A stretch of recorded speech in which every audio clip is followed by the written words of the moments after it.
World environment day United Nations का एक flagship campaign है जिसे एनवायरनमेंट के प्रोटेक्शन और अवेयरनेस के लिए मनाया जाता है। इस दिन को हर साल 1974 से 5 जून को पूरे विश्व में मनाया जाता है। जब पहली बार पर्यावरण दिवस मनाया गया था तब भारत की तत्कालीन प्रधानमंत्री इंदिरा गांधी थी और उस समय इंदिरा गांधी ही थी जिन्होंने भारत की प्रकृति और पर्यावरण के प्रति अपनी चिंताओं को जताया था। यहाँ आपको बता दें कि 1986 में भारत में पर्यावरण संरक्षण के लिए पर्यावरण संरक्षण अधिनियम लागू किया गया था। अब ये अधिनियम क्या है, चलिए आपको विस्तार से बताते हैं। इस अधिनियम को पर्यावरण के संरक्षण के लिए केंद्र सरकार के द्वारा 19 नवंबर 1986 को संपूर्ण भारत में लागू किया गया था। अब सवाल आता है कि इसे क्यों लागू किया गया था, तो सीधा जवाब यही है कि पर्यावरण के संरक्षण और संवर्धन के लिए इसे लागू किया गया। लेकिन ये भी माना जाता है कि जब 2 दिसंबर 1984 को भोपाल गैस ट्रेजेडी हुई तो उस कारण मध्य प्रदेश की राजधानी में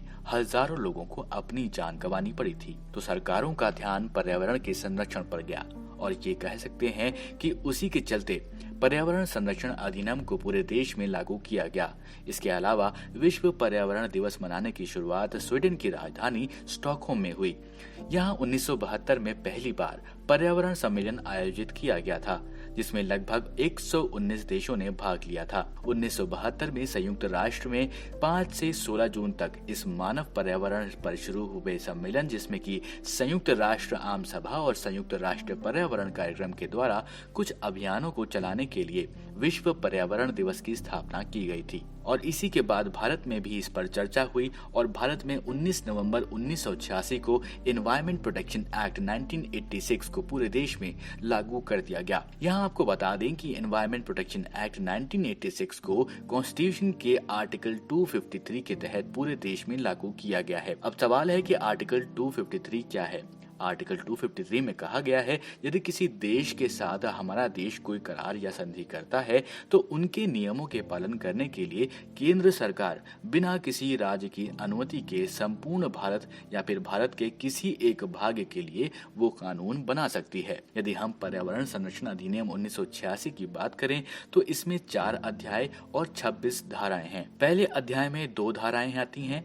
यहाँ अध्याय 1 की बात करें तो पहली धारा में संक्षिप्त नाम, विस्तार और प्रारंभ के बारे में जानकारी दी गई है और दूसरी धारा में परिभाषाओं के बारे में बताया गया है, जिसमें पर्यावरण, पर्यावरण प्रदूषक आदि जैसे शब्दों को परिभाषित किया गया है। अब हम बात करते हैं अध्याय 2 की। इसमें कुल 5 धाराएं आती हैं, धारा 3 से धारा 6 तक। धारा 3 में केंद्रीय सरकार की पर्यावरण के संरक्षण और सुधार के लिए उपाय करने की शक्ति के बारे में जानकारी दी गई है। धारा 4 की बात करें तो अधिकारियों की नियुक्ति तथा उनकी शक्तियां और कृत्य के बारे में जानकारी दी गई है। वहीं धारा 5 में निर्देश देने की शक्ति की बात करी गई है। धारा 5 का में राष्ट्रीय हरित अधिकरण को अपील करने की बात है और वहीं इस अध्याय के आखिरी धारा जो कि धारा 6 है, उसमें पर्यावरण प्रदूषण का विनियमन करने के लिए नियम पर प्रकाश डाला गया है। इसके बाद अध्याय 3 की बात करें तो इसमें धारा 7 से लेकर 17 तक कुल 11 धाराएं हैं।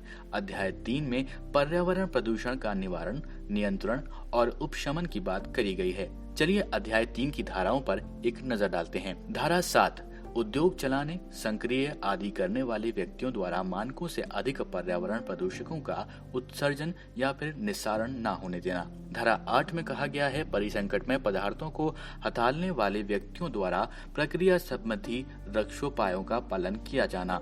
धारा 9, कुछ मामलों में प्राधिकरणों और अभिकरणों को जानकारी का दिया जाना। धारा 10, प्रवेश और निरीक्षण की शक्तियाँ। धारा 11, नमूने लेने की शक्ति और उससे संबंध में अनुसरण की जान वाली प्रक्रिया। धारा 12 में कहा गया है, पर्यावरण प्रयोगशालाएं। धारा 13 में बात करी गई है सरकारी विश्लेषक के ऊपर। धारा 14 में सरकारी विश्लेषकों की रिपोर्टें। धारा 15, अधिनियमों तथा नियमों, आदेशों और निर्देशों के उपबंधों के उल्लंघन के लिए शास्ति। धारा 16, कंपनियों द्वारा अपराध। धारा 17, सरकारी विभागों द्वारा अपराध। अध्याय 4 है प्रकीर्ण।